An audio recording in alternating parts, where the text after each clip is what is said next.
In the heart of a bustling Nigerian city stood Emerald Palm Estate. Humming generators, trimmed hedges, and secrets sealed behind high fences. It was a place where neighbors smiled at one, another in the mornings but rarely, knew the storms behind closed doors.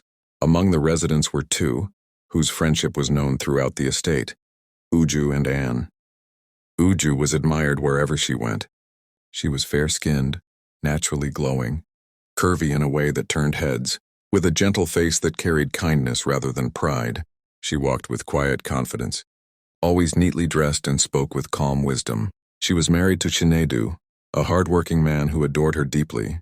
Ann, on the other hand, was dark-skinned, slim and straight, sharp-tongued and bold. Her beauty was striking in a different way, commanding, edgy and restless. She was married to Kunle, a businessman often away on trips.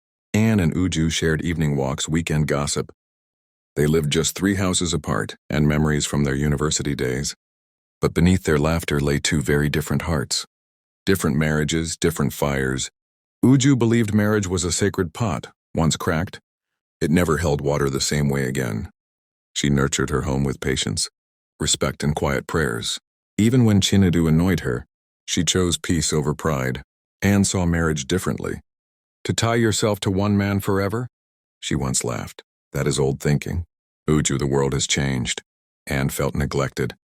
Kunle's absences fed her loneliness, and loneliness fed temptation. Subscribe and share. As the sun bled orange across the estate, Ann visited Uju. Uju, she said, studying her friend's curves critically. Do you know what power you have? Uju frowned. Power? Your body, Ann whispered. Men look at you and forget their names.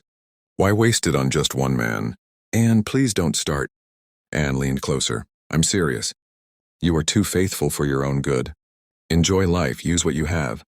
No man is faithful anyway. Uju felt something shift inside her. Not desire, but doubt. Ann's words sat in her mind like an uninvited guest.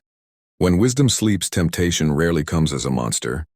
That night, Uju prayed longer than usual. When wisdom sleeps, temptation rarely comes as a monster. It often arrives dressed as advice. Ann continued to whisper poison wrapped in confidence. She spoke of freedom, enjoyment, and modern womanhood. She mocked loyalty and painted faithfulness as weakness. Uju resisted for a while, but one lonely afternoon, when Chinedu traveled for work and silence filled the house, Uju remembered Ann's words. Compliments she had ignored before suddenly felt warm. Attention felt intoxicating.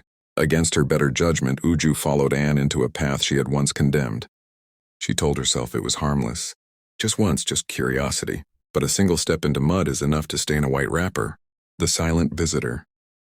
Not long after Uju fell ill, it began subtly: unusual weakness, restless nights, a sickness that refused to be named. Hospitals became familiar. Tests were done. Doctors spoke in careful tones. Ann laughed it off. You worry too much. It's stress. But Uju felt fear crawling through her bones.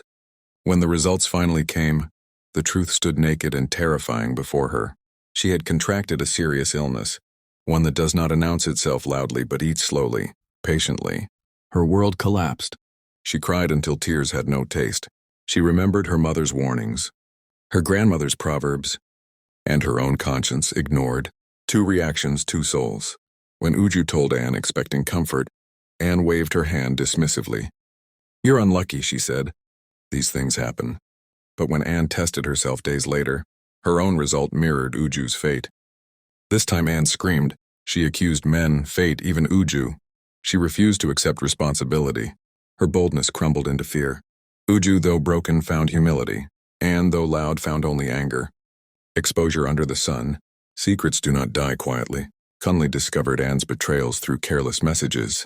Chinedu learned the truth from a hospital call that shattered his trust. The estate buzzed with whispers. Respect evaporated. The women who once walked proudly now hid behind curtains. Ann's marriage collapsed in chaos. Kunle left with bitterness. Uju's home was quieter but heavier. Chinedu stayed not because it was easy, but because forgiveness, though painful, was still love. The return to the self. Months passed. Residents and new stories. But the tale of Uju and Ann remained a quiet lesson passed from mouth to mouth. Beauty without wisdom is a trap. Advice without character is poison. An influence once misused can destroy both the giver and the receiver. In the end, the folktale teaches, not every friend leads you forward, not every modern path is safe, and faithfulness to self, to values, to truth, is the greatest protection of all. Uju began treatment. She embraced counseling, prayer, and humility. She spoke to young women not as a saint but as a warning. Anne withdrew from everyone. Pride made her lonely. Only when loneliness became unbearable did she begin to reflect. One evening, Anne came to Uju, eyes swollen. "I thought I was teaching you strength," she whispered. "But I was only sharing my brokenness." Uju held her hand. We both forgot who we were. The moral of the mirror. Years later, Emerald Palm Estate had new residents and new stories. But the tale of Uju and Ann remained a quiet lesson passed from mouth to mouth. Beauty without wisdom is a trap. Advice without character is poison. An influence once misused can destroy both the giver and the receiver. In the end, the folktale teaches, not every friend leads you forward, not every modern path is safe, and faithfulness to self, to values, to truth, is the greatest protection of all.